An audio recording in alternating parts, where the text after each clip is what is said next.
Hello everyone, welcome to this revision class. इसमें हम BCA first semester के लिए पूरे सी को रिवाइज करेंगे। फर्स्ट सेमेस्टर में जितना सी का सिलेबस है टोटल हम उसको रिवाइज करेंगे। और रिवीजन हम किसके थ्रू करेंगे? रिवीजन हम करेंगे पिछली बार में, पिछले साल में जितनी बार क्वेश्चन पूछ चुका है पीवाईक्यू उसको लेते हुए। तो इससे ये हमारा बेनिफिट होगा कि हमारा ज़्यादातर 60 से 70% पिछले साल के ही क्वेश्चन रिपीट होते हैं, रिपीटेड क्वेश्चन ही आते हैं। और इससे हमारा ये फ़ायदा होगा कि क्वेश्चन को भी हम हमारा तैयार हो जाएगा और उसके साथ साथ ही हम कॉन्सेप्ट भी देख लेंगे। तो स्टार्ट करते हैं। 2023 का पेपर मैंने उठाया है, लास्ट ईयर का। तो इसमें क्या है कि पहला क्वेश्चन हमारा दिया था, 2 नंबर में पूछा था कि सी प्रोग्राम का स्ट्रक्चर क्या होता है। किसी प्रोग्राम का स्ट्रक्चर क्या होता है। तो स्ट्रक्चर को अगर हम नॉर्मल बात तरीके से देखें, अगर सामान्य लाइफ में बात करें तो क्या होता है, जैसे घर बनाना है तो घर का स्ट्रक्चर क्या होगा। पहले हम उसका मैप बनवाते हैं कुछ इस तरीके से, ऐसे रहता है जैसे मैप हम घर का बनवाते हैं। फिर हम अंदर जाते हैं उसके, तो अंदर जाके हम क्या देखते हैं, फिर उसका दीवार तैयार होता है। दीवार तैयार हो गया, उसके पिलर्स तैयार होंगे, फिर उसके रूफ बनेगा, उसका छत बनेगा। फिर अंदर दरवाज़ा है, खिड़कियाँ हैं, अलमीरा है, फिर उसकी वायरिंग है, इलेक्ट्रिसिटी है और इस तरीके की प्लम्बिंग वाली चीज़ें, ये सारी चीज़ें अंदर धीरे धीरे डिटेल में आती जाती हैं। तो अगर इसी इसी तरीके से हम सी प्रोग्राम की बात करें तो सी प्रोग्राम का स्ट्रक्चर क्या होता है। अगर 2 नंबर में पूछा है तो 2 नंबर में हमें बस इतना लिखना होगा। इसमें टोटल 6 सेक्शन होते हैं सी प्रोग्राम के स्ट्रक्चर में। पहला हमारा होता है डॉक्यूमेंटेशन। जैसे हम घर का नक्शा बनवाते हैं, इस तरीके से पहले क्या होगा, डॉक्यूमेंटेशन की बताने के लिए एक ओवरव्यू कि हाँ होता क्या है इसमें, मतलब किस चीज़ का हम बना रहे हैं, घर का नक्शा बना रहे हैं या किसी शॉपिंग मॉल या किसी चीज़ का बना रहे हैं। इसी तरीके से जब हम सी का कोई प्रोग्राम बनाते हैं तो एज कमेंट सेक्शन में ऊपर ही हम मेंशन करते हैं। अभी हम बारी-बारी से देख लेते हैं, फिर एक-एक को डिटेल में देखेंगे। अगर अगर मान लीजिए कभी 5 नंबर या 10 नंबर में क्वेश्चन पूछता है तो उसमें भी आपको काम आएगा। तो डॉक्यूमेंटेशन सेक्शन में मेंशन करते हैं किस चीज़ का हम प्रोग्राम बना रहे हैं। प्री प्रोसेसर सेक्शन होता है, प्री प्रोसेसर डायरेक्टिव जिसको बोलते हैं। उसमें क्या होता है, हम जहाँ जैसे मेंशन करते हैं ना, हैज़ इंक्लूड वगैरह, ये हमारे आते हैं प्री प्रोसेसर में। ठीक है, उसके बाद आता है डेफिनीशन। फिर आता है ग्लोबल डिक्लेरेशन। ग्लोबल डिक्लेरेशन में क्या होता है, डिक्लेरेशन में हम क्या करते हैं कि अपने डेटा टाइप को कोई वेरिएबल हम क्रिएट करते हैं, जैसे इंटीजर टाइप का वेरिएबल हो गया, ठीक है, कैरेक्टर टाइप का वेरिएबल हो गया, ये सब का डिक्लेरेशन क्या होगा, ग्लोबल डिक्लेरेशन। फिर आता है मेन फंक्शन। हम देखेंगे, हम एक छोटा सा भी प्रोग्राम सी में रन कराते हैं तो जैसे मान लीजिए हमें हेलो वर्ल्ड भी प्रिंट करना होता है तो हम सीधे मेन का यूज करते हैं, मेन। फिर उसके बाद आ जाते हैं इसके अंदर। ठीक है, यहाँ फिर प्रिंट अप हम यूज करते हैं, फिर हेलो प्रिंट करा के इसको क्लोज कर देते हैं। तो क्या होता है, मेन हमारे हर प्रोग्राम में रहना बहुत ज़रूरी है। हमारे जो हमारा कंपाइलर होता है वो मेन से ही रीड करना स्टार्ट करता है प्रोग्राम को। ठीक, उसके बाद हमारा आता है सब प्रोग्राम। सब प्रोग्राम क्या होता है कि जो यूजर डिफाइंड फंक्शन होते हैं। अगर 6 नंबर में सॉरी 2 नंबर में अगर क्वेश्चन पूछता है तो इतना सफिशियंट है, आपने ये लिख दिया, एक छोटा सा एग्जाम्पल लिख दिया। लेकिन अभी हमें डिटेल में पढ़ना है तो पहले एक समझ लेते हैं, बारी बारी से एक एक क्वेश्चन देखते हैं। पहला हमारा है, फर्स्ट आता है डॉक्यूमेंटेशन। डॉक्यूमेंटेशन सेक्शन क्या होता है, ये मैंने आपको नोट्स के लिए दिया हुआ है कि अगर एग्जाम में पूछता है तो नोट्स में आपको लिखना होगा। अगर आप अच्छे से समझ लेते हैं तो ये सब पढ़ने की जरूरत नहीं, आप अपने से भी लिख सकते हैं। जैसे डॉक्यूमेंटेशन में क्या होता है कि डिस्क्रिप्शन है, नेम ऑफ द प्रोग्राम। जैसे मान लीजिए हम कोई 2 नंबर को एडिशन का प्रोग्राम बना रहे हैं तो हम सबको पता है कि हम सी में कमेंट करने के लिए ये वाला यूज करते हैं, ये दोनों। ठीक है, और एक ये यूज होता है, इसको यूज करते हैं सिंगल लाइन कमेंट के लिए। इसको हम इसको किस में क्यों यूज करते हैं, डबल लाइन कमेंट के लिए, मल्टीपल लाइन।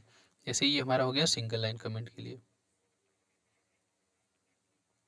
कमेंट का मतलब ये होता है सिंगल लाइन, और ये हमारा हो गया डबल लाइन। कमेंट का मतलब ये है कि हम कुछ उसमें मेंशन करना चाहें प्रोग्राम। जैसे मान लीजिए कि हम किसी को एक गिफ्ट देते हैं, गिफ्ट हम दे रहे हैं कुछ, तो उसको लिफाफा हम पैक करते हैं, ऊपर क्या करते हैं, कुछ मेंशन करते हैं, कुछ लिख देते हैं। ठीक है, तो इसी तरीके से क्या है कि उसमें क्या होता है, सामने वाला समझ जाता है कि कौन दिया है। ठीक है, अब इसी तरीके से एक हम सी प्रोग्राम बना रहे हैं तो उसमें हम कमेंट इसलिए यूज करते हैं कि कमेंट हमारे हम अपने लिए यूज करते हैं कि कोई दूसरा अगर प्रोग्राम पढ़े तो उसको समझ में आ जाए कि किस लिए लिखा गया है, किस चीज़ का प्रोग्राम है। ठीक है, और इसी तरीके से क्या हो जाएगा, अब जैसे मान लीजिए 2 नंबर को ऐड करने का प्रोग्राम बना रहे हैं तो प्रोग्राम स्टार्ट करने के पहले हम ऐसे कमेंट लिख दिए और लिख दिए प्रोग्राम टू ऐड 2 नंबर्स, इस तरीके से लिख दिए। तो क्या करेगा, कंपाइलर इस वाली लाइन को इग्नोर कर देता है। ठीक है, जैसे हमारे दोस्त होते हैं ना, तो अगर हम उनको गिफ्ट देते हैं तो वो ऊपर का जो हम लगा के बढ़िया से सजा बना के देते हैं, तो उसको क्या करते हैं, इग्नोर करते हैं, फाड़ के उधर कर देते हैं, तुरंत देखते हैं अंदर क्या है। इसी तरीके से कंपाइलर क्या करेगा, इसको इग्नोर कर देगा, सीधे अंदर चला जाएगा, इसके इसके आगे चला जाएगा, इसको छोड़ देगा, इससे कोई मतलब नहीं रहेगा। ये बस हमारे काम की चीज़ है कि हम अपने, मान लीजिए हम कोई प्रोग्राम लिखे हैं, हम फ्यूचर में अगर मान लीजिए हम कोई प्रोग्राम फर्स्ट सेमेस्टर में हम बना दिए, हम 2-3 सेमेस्टर बाद हम उसको उठा के देखना चाहें, सेव करके रखे हुए हैं, तो हमें ये ध्यान आ जाए फटाक से, मैं हम पढ़ के देख लेंगे, अच्छा ये प्रोग्राम किस लिए था, सिस्टम में अगर रहेगा तो हम देख लेंगे हमारा प्रोग्राम किस लिए बना था, तो हमें आसानी हो जाएगा। ठीक है, ये अगर एक लाइन का कमेंट है तो हम इसे लगाएंगे। डबल ये अगर मल्टीपल 2 लाइन में, एक से ज़्यादा लाइन में कमेंट हमारा जा रहा है तो इसको यूज़ करेंगे। जैसे यहाँ हो गया, हेलो दिस इज, ये डबल दूसरा लाइन हो गया, तो इसमें हम फिर क्लोज भी इसको इस तरीके से क्लोज कर देंगे। ठीक है, फिर इसके बाद आता है सेकंड पे हमारा pre processor section. Pre processor में क्या होता है कि जैसे कुछ स्टैंडर्ड जो होती है लाइब्रेरी फाइल्स होती हैं, जैसे हम अपने प्रोग्राम में प्रिंटफ या स्कैनफ यूज करते हैं। ठीक है, तो उसको सपोर्ट करने के लिए, इस इन फंक्शंस को सपोर्ट करने के लिए हम क्या करते हैं, ये प्री प्रोसेसर जो डायरेक्टिव होते हैं इनका यूज करते हैं। इंक्लूड, जैसे हमारा सब प्रोग्राम में फर्स्ट लाइन हमारा होता है इंक्लूड स्टैंडर्ड stdio.h, मतलब कि स्टैंडर्ड इनपुट आउटपुट के लिए हम ये हेडर फाइल यूज करते हैं। ये हेडर फाइल क्या करता है, इसका कुछ ये ऐसे इस तरीके के फंक्शंस, ऐसा समझ लीजिए कुछ इस तरीके के ऐसे फंक्शंस हैं जिनका मतलब या मीनिंग जो है पहले से ही लाइब्रेरी में डिफाइंड, प्री डिफाइंड है अंदर उनके, बस हम क्या करते हैं इसको यूज़ करके उसको कॉल कर लेते हैं और वो अपना काम कर देता है। ठीक है, जैसे हम मैथमेटिक्स के लिए यूज़ करते हैं इंक्लूड मैथ डॉट एच। फिर इसके बाद हमारा आता है इसका डिफिनीशन की बात करें अगर, कभी कभी क्या होता है कि जैसे हमें मान लीजिए बार बार अगर हम पाई का एक यूज़ करें ना, हम प्रोग्राम में कई बार अपने पाई का यूज़ करें, तो हमें बार बार पाई का वैल्यू डिफाइन करना होगा हर जगह, 3.141 समथिंग ऐसे होता है।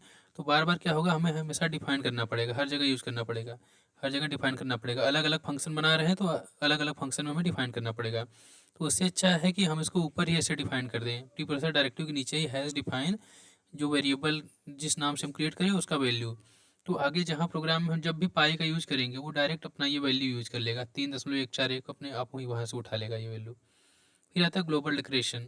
ग्लोबल डिक्लेरेशन में क्या होता है कि मेन फंक्शन के ऊपर ही, मेन फंक्शन के बाहर ही, उसमें कई बार क्या होता है कि हम कोई प्रोग्राम बनाते हैं तो उसमें क्या होता है हम फंक्शन यूज़ करते हैं। जैसे मान लीजिए कि एक ऐसा हम वेरिएबल क्रिएट करना चाहते हैं इंटीजर ए नाम से, उसकी वैल्यू इधर है 10, कि हम चाह रहे हैं कि मेन फंक्शन में तो इसका वैल्यू यूज करे ही, इसके अलावा अगर हम कोई और फंक्शन बनाते हैं, जैसे फन नाम से कोई फंक्शन बना लिए हैं, अगर उसके अंदर भी हम अगर इसको कॉल करें, जब भी हम इसका ए वेरिएबल का यूज़ करें, तो हमेशा ए की वैल्यू हमारा 10 रहे। इसके लिए हमें क्या करता है, हमें क्या करना होता है, अपने वेरिएबल को ग्लोबली डिक्लेयर करना पड़ता है, इसके लिए ग्लोबल डिक्लेरेशन यूज होता है। ठीक है, फिर आता है मेन फंक्शन। मेन फंक्शन पता ही है, पूरे प्रोग्राम का अगर देखें तो प्रोग्राम का कंपाइलेशन यहीं से स्टार्ट होता है।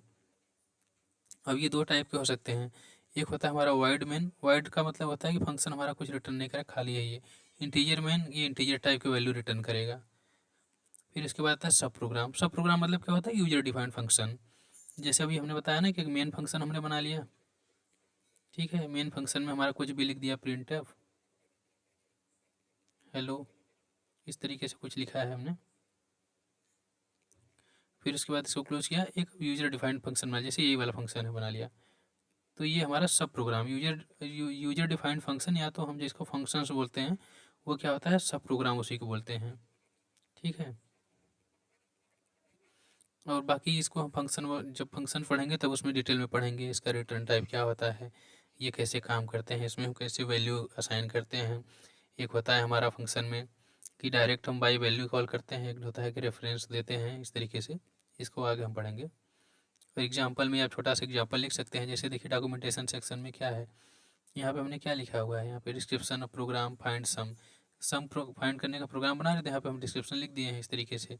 ठीक है, अब इसके बीच में देखिए हमारा एक ये है, यहाँ से स्टार्ट हुआ यहाँ से बंद हुआ, इसके बीच में हम जो भी स्टार लगाएंगे वो सब इग्नोर कर देगा, कोई मतलब नहीं रहेगा। एक लाइन के लिए डॉक्यूमेंटेशन, जैसे ये डबल यूज़ कर रहे हैं हम, डबल स्लैश। इसके बाद हमारा आता है प्री प्रोसेसर के लिए, जैसे अभी बताया मैंने, प्री प्रोसेसर में क्या होता है, include stdio.h, conio dot H, ये हमारा होता है प्री प्रोसेसर डायरेक्टिव। फिर आता है कि डिफिनीशन, कोई हम फंक्शन से ग्लोबली डिफाइन करना चाहते हैं कोई वेरिएबल, तब जैसे हम एक्स की वैल्यू ग्लोबली हम डिफाइन कर दें 20, जहाँ भी यूज करेंगे एक्स तो वहाँ हमेशा 20 अपने आप उठा लेगा वैल्यू। ठीक है, उसके बाद फिर आता है मेन फंक्शन आ जाता है हमारा। मेन फंक्शन हमारा क्या आ जाएगा? मेन फंक्शन में हमारा है जैसे इंटीजर इंट मेन वाइड करके बनाया हमने। यहाँ पे इंट मेन अगर आप देखेंगे हम प्रोग्राम में ज़्यादातर तो इंट मेन लिखा रहता है, डायरेक्ट क्लोज रहता है। ये डिपेंड करता है कंपाइलर टू कंपाइलर, हमें ज़रूरत के हिसाब से हम बनाते हैं। अब इसमें एक लिया इंटीजर लिया है, ये सारे क्या है जिसके अंदर के पार्ट हो गए, क्या काम कर रहा है ये। ठीक है, फिर इसके बाद हमारा आता है सब प्रोग्राम। सब प्रोग्राम मतलब दूसरा वाला फंक्शन। दूसरा फंक्शन क्या काम कर रहा है? दूसरा वाला फंक्शन क्या कर रहा है कि वाई की वैल्यू में एक्स को ऐड कर रहा है। एक्स हमने ग्लोबल डिक्लेयर किया है, तो यहाँ पे वाई कितना है हमारा? वाई हमारा है 55 और एक्स कितना है हमारा 20। तो इन दोनों को क्या कर देगा? ऐड कर देगा। इन दोनों को ऐड करेगा। ऐड कहाँ से कर रहा है? रिटर्न वाई प्लस एक्स, यहाँ पे ऐड कर रहा है और ये रिटर्न कर रहा है। रिटर्न कहाँ करेगा? यहाँ पे रिटर्न कर रहा है। सम यहाँ पे रिटर्न करेगा तो ये उठा के प्रिंट कर देगा। अभी अगर मैं इसमें फंक्शन बताने लगूंगा तो ये ज़्यादा कॉम्प्लिकेटेड हो जाएगा, इसलिए सिंपल रखते हैं इसको। तो अगर जब भी ये पूछता है इसके बारे में स्ट्रक्चर ऑफ सी प्रोग्राम, तो हमें ध्यान देना है 2 नंबर के क्वेश्चन में एक छोटा सा एग्जाम्पल इसी तरीके से दिखा देंगे। बाकी इसके जितने भी 6 स्टेप्स होते हैं उनके बारे में हमें डिटेल में लिखना नहीं है। बस अगर जैसे हमने यहाँ पे बताया थोड़ा थोड़ा, इस तरीके से छोटा छोटा एग्जाम्पल दे सकते हैं। या तो एग्जाम्पल न दे कि अगर हम 6 का एक साथ लिस्ट दे दें और एक छोटा सा प्रोग्राम दे दें, प्रोग्राम में हम मेंशन कर दें कौन कौन सा क्या क्या होता है। तो उम्मीद करता हूँ ये आपको अच्छे समझ में आ गया होगा। और अगर इसमें आपको कहीं अगर प्रॉब्लम है समझने में तो आप कमेंट करके पूछ सकते हैं। मिलते हैं नेक्स्ट वीडियो में। Thanks for watching.